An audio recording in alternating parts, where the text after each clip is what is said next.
The Galactic Expeditionary Forces had, over the course of 3 centuries, perfected the art of not starving while exploring hostile environments.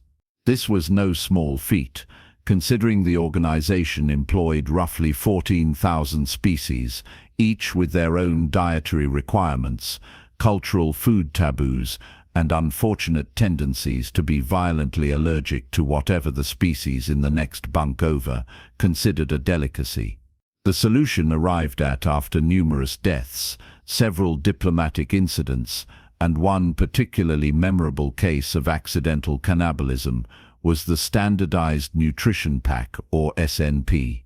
The SNP was a miracle of food science, a self-heating, perfectly balanced, utterly sterile meal in a silver pouch that could sustain any carbon-based life form for exactly 24 hours. It tasted like absolutely nothing, which turned out to be the only flavor that didn't offend anyone. Some species claimed it had a faint metallic aftertaste. Others insisted it carried notes of recycled atmospheric filters. The human contingent just called it gray sadness and moved on with their lives. On the jungle planet of Veridax 7, a 5-member reconnaissance squad had been dropped into the wilderness with exactly one mission: survey the region, catalogue anything interesting, and return in 72 hours. Standard procedure. The planet was classified as uninhabited, non-sentient fauna only, oxygen-rich atmosphere, and boring enough that High Command had sent the squad without backup or emergency protocols beyond the standard extraction window.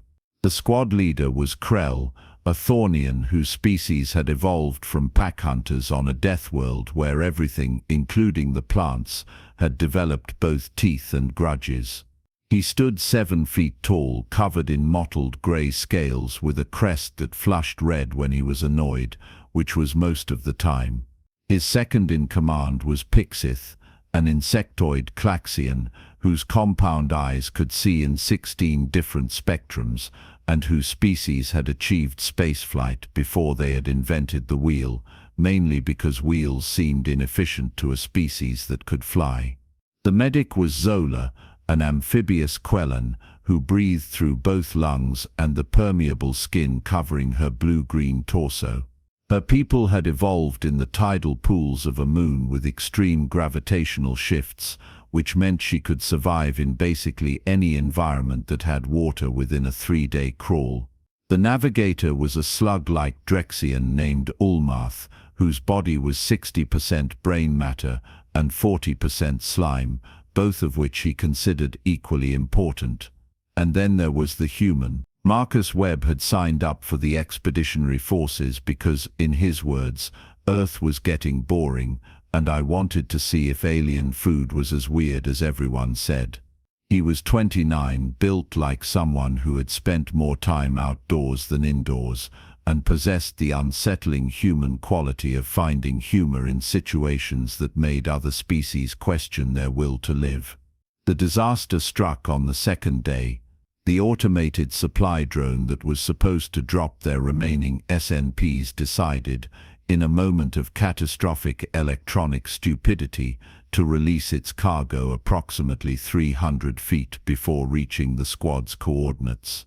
The team watched in collective horror as 48 silver pouches, representing their entire food supply for the next 48 hours, plummeted into a ravine filled with a river that Zola had already confirmed was full of carnivorous microorganisms that could strip flesh from bone in under 4 minutes. There was a long moment of silence, punctuated only by the cheerful chirping of local bird analogues and the distant sound of their meal kits dissolving into organic slurry. Krell's crest flushed from red to a deep crimson that suggested his blood pressure had achieved low orbit. Status report. Now. Pixith's wings buzzed in agitation. Supply drone malfunction. Total loss of nutritional stores. Extraction window is 47 hours, 16 minutes. Current food supply 0. Probability of survival without nutrition, 62%, declining hourly. Can we call for early extraction? Olmarth asked, his eye stalks drooping. Negative, Krell growled. Command protocol requires documented emergency. Hunger is not classified as emergency until hour 60, so we might die to avoid paperwork. Wonderful, Zola muttered, her skin shifting to a pale, worried yellow. Marcus, who had been staring thoughtfully at the jungle around them, spoke up for the first time since the disaster. Or we could just eat. 4 alien heads turned to stare at him.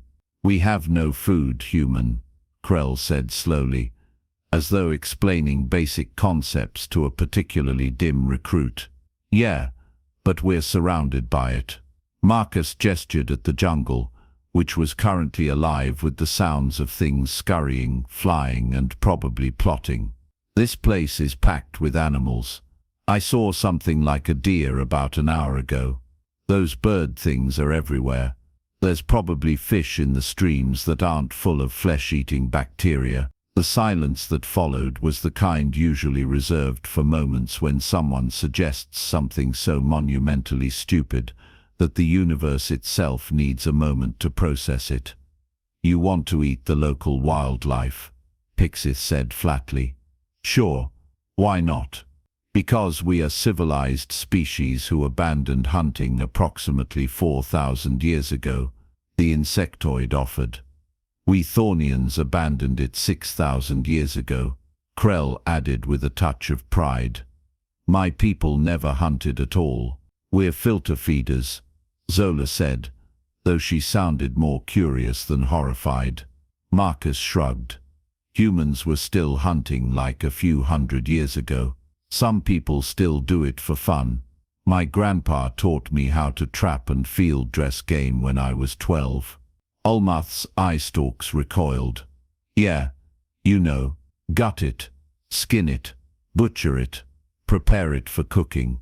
4 species simultaneously experienced what could only be described as existential nausea. You are describing murder followed by desecration of remains, Krell said, though his tone suggested he was slightly less horrified than the others, probably because Thornians had a warrior culture that at least understood the concept of killing things on purpose.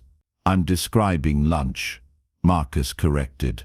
Look, Zola, you can scan the local fauna, right?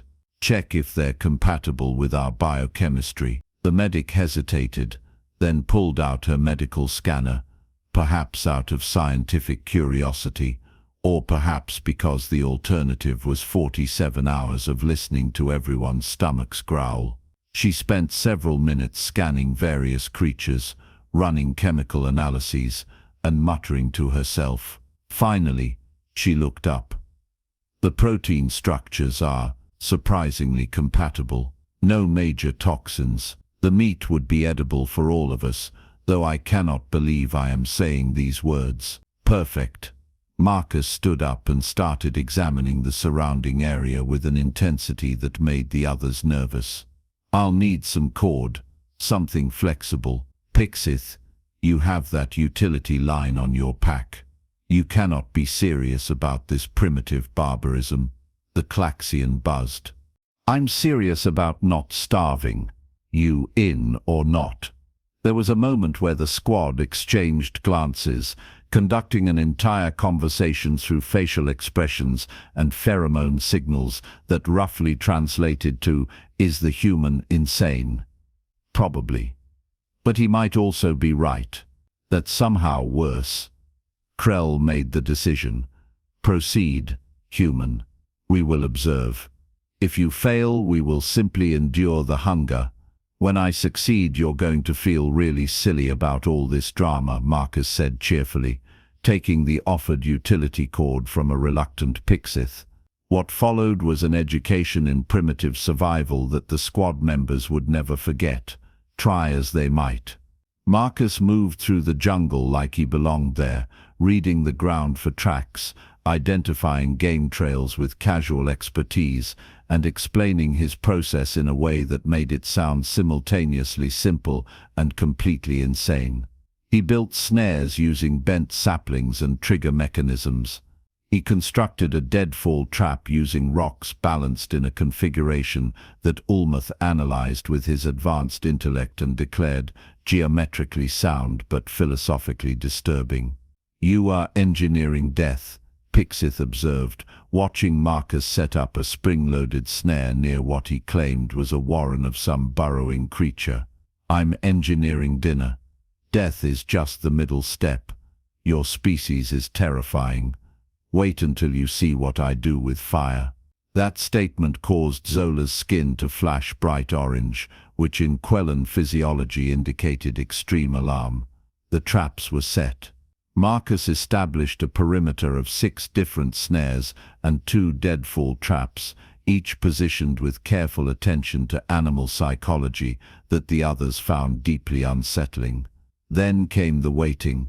Krell attempted to maintain squad discipline, assigning watch rotations and keeping everyone busy with survey work, but the tension was palpable. They were hungry, growing more so by the hour, and their survival now depended on the success of methods their civilizations had abandoned before they had discovered fire. The irony was not lost on anyone. 3 hours later, Marcus checked his traps. The first snare had caught something that looked like a 6-legged rabbit with purple fur and a face that suggested it had died surprised. The deadfall trap had crushed a creature resembling a turkey-sized bird with iridescent feathers. Both were very, very dead. Pixith made a sound like a tea kettle having a nervous breakdown. "Okay, this is the part where you might want to look away," Marcus warned, pulling out his utility knife. They did not look away. They were too horrified to look away, experiencing the gruesome fascination of watching something their instincts labeled as deeply wrong. Marcus Field dressed both animals with practiced efficiency, explaining each step in a cheerful tone that suggested he did not fully grasp how traumatizing this was for his audience.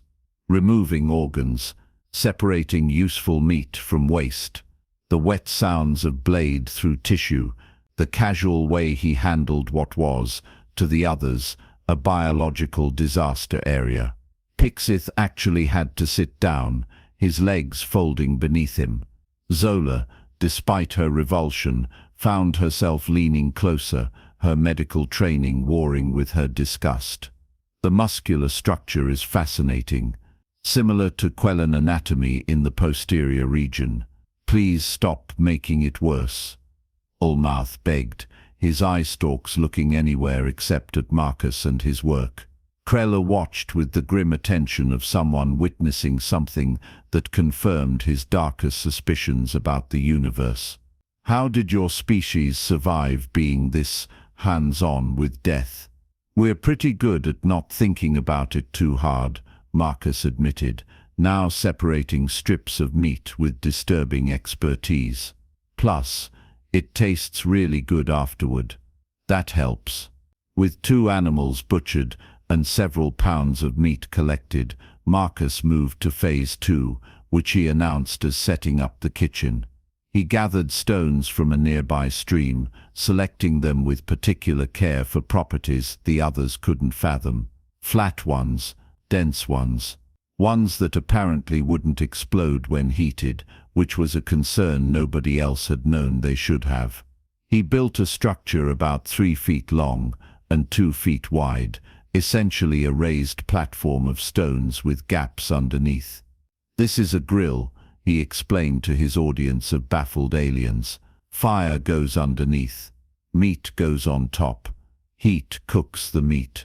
Cooking makes it safer to eat and taste better. You are going to create uncontrolled combustion," Pixith said, his translator struggling to convey the appropriate level of alarm.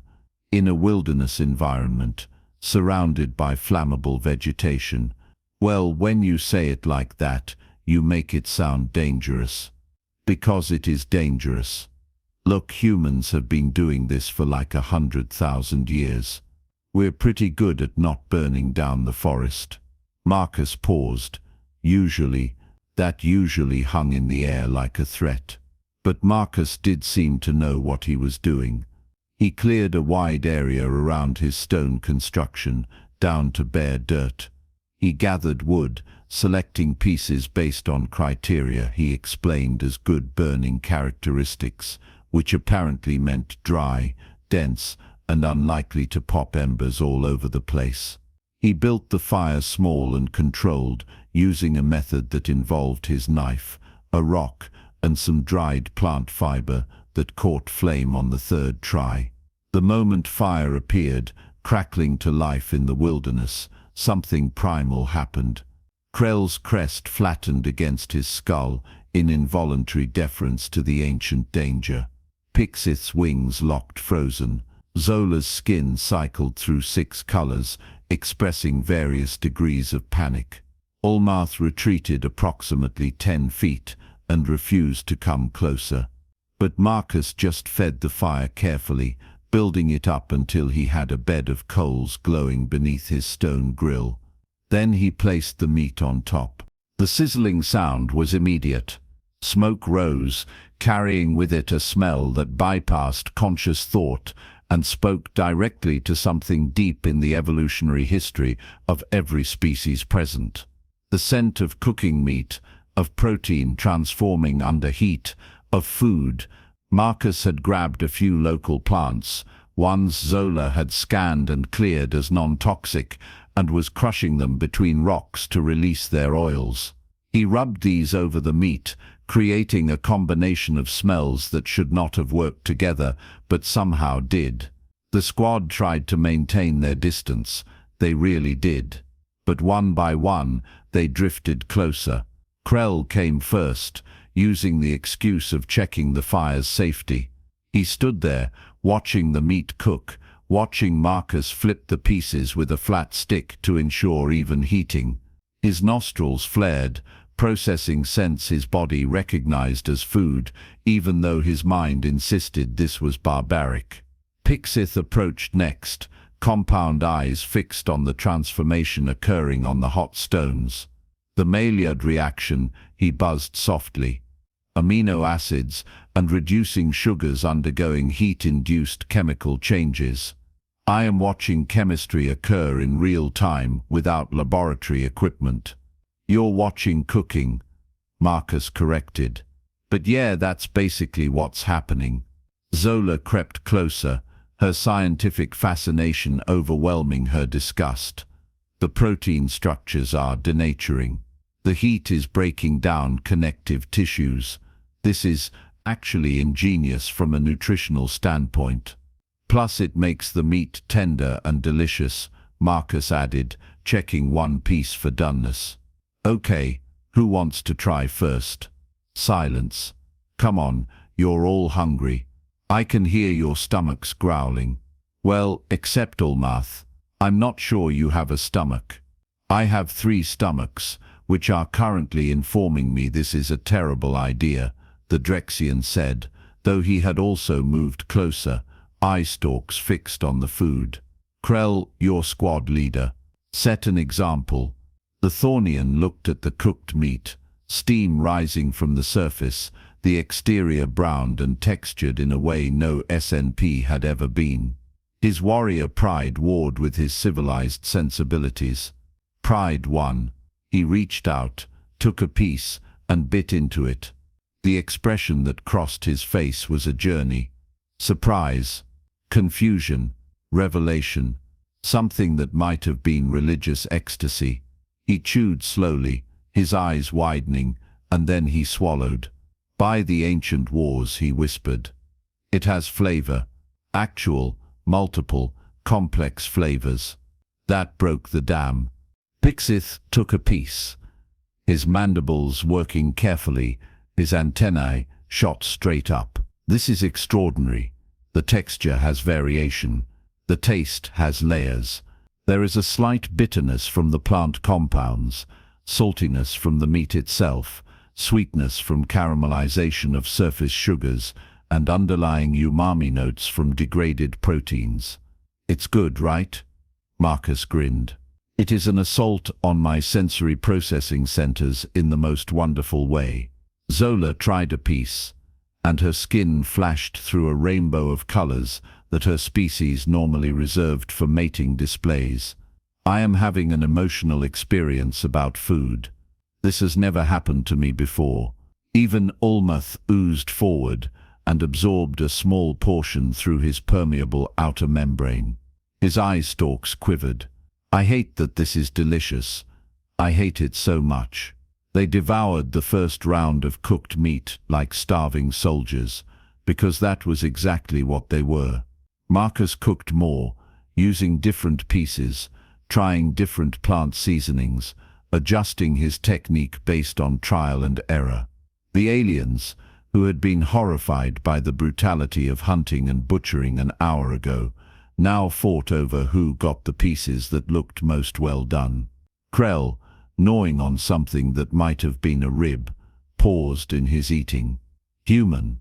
This is significantly better than our standard nutrition packs. Yeah, real food usually is. Our civilization abandoned this 10,000 years ago. I'm aware. I am beginning to question that decision. Over the next 45 hours, as they waited for extraction, the camp transformed. Marcus showed them how to cook different cuts of meat, how to adjust heat by moving coals, how to tell when something was done by texture and smell rather than instruments. The aliens attempted to help, with varying degrees of disaster. Pixith tried to flip meat and nearly fell into the fire. Zola kept wanting to measure internal temperatures with her medical scanner. Olmeth insisted on calculating optimal cooking times using advanced mathematics, which worked until he forgot to account for the fact that some pieces were thicker than others. Krell actually showed promise, his hunting instincts translating surprisingly well to managing the grill. They ate better than they had in months. The meat was fresh, rich in flavor, satisfying in a way that their sterilized meal packs never had been. They sat around the fire in the evenings, bellies full, and told stories. Krell shared hunting tales from his ancestors. Pixith explained the mathematics of his homeworld's ecology. Zola described the tidal pools where her people had first achieved consciousness. Marcus taught them human camping songs, which they performed with varying levels of success and enthusiasm. When the extraction shuttle finally arrived, the squad was lounging around the fire, well-fed and relaxed, looking less like soldiers who had survived a catastrophe and more like friends at a campout. The rescue team burst from the shuttle with emergency rations and medical scanners, ready for crisis intervention. They found Krell flipping something that looked like a steak, while Pixith provided mathematical advice on optimal browning, and Zola argued about resting times for protein relaxation. The rescue commander, a professional Quellan named Maxis, stared at the scene with profound confusion. "We brought emergency provisions." "We're good," Marcus called out. "Want some?" "We've got plenty." "Your supply drone failed. You should be in nutritional crisis." "Yeah, but then we hunted some local fauna and cooked it. Pretty standard survival stuff." Maxis looked at the grill, the obvious remains of butchered animals, and the utterly content squad sitting around an open fire like it was the most natural thing in the galaxy. His skin went through several colors, expressing emotions the translator couldn't quite capture. "You hunted. You cooked. With fire. I mean, yeah. It's not complicated. We are a spacefaring civilization." "Right, but we still gotta eat." The rescue team began running medical scans, certain that starvation or local pathogens had caused some kind of mass psychosis. Every scan came back clean. Better than clean, actually. The squad showed improved markers for satisfaction, morale and nutritional uptake compared to standard deployment baselines. On the flight back to base, Krell struggled with his after-action report. How did one explain that a complete mission failure had turned into possibly the best field experience he had ever had? That primitive survival techniques had not only worked but worked better than advanced technology. That he was genuinely considering requisitioning camping equipment for future deployments. In the cargo hold, Pixith was quietly documenting recipes in his personal files. Zola was researching human culinary history with the intensity of someone who had just discovered religion. Ulmuth was pretending he wasn't calculating optimal firewood ratios for different environmental conditions. And Marcus was already planning his next deployment, wondering if the next planet would have anything like wild boar. 3 weeks later, Expeditionary Forces Command received an unusual spike in requisition requests. Camping equipment, portable cooking implements, survival manuals, all from units that had previously shown zero interest in anything that didn't come in a silver pouch. When investigators traced the origin, they found it led back to one squad, one mission, and one human who had pointed out that sometimes the old ways worked just fine. The standardized nutrition pack remained standard issue, but now, quietly, a secondary doctrine was emerging in the expeditionary forces. A doctrine that acknowledged that civilization was wonderful, technology was incredible, but sometimes you just needed to remember that your ancestors had survived for millions of years on nothing but their wits, some sharp rocks, and the knowledge that everything tastes better when you cook it over an open flame. High Command tried to suppress this trend. They failed. Turns out you cannot convince someone that bland sterile pouches are superior once they have tasted properly grilled meat under an open sky, surrounded by friends, with smoke in their eyes and satisfaction in their bellies. The human had reminded them of something their species had forgotten in their rush toward the stars, that eating was not just about nutrition, but about experience, community, and the simple pleasure of food that actually tasted like something. And that, it turned out, was a lesson worth learning, even if it required going backwards through 10,000 years of culinary evolution to get there. Though Pixith still refused to do the butchering himself. A bug had to have some standards after all.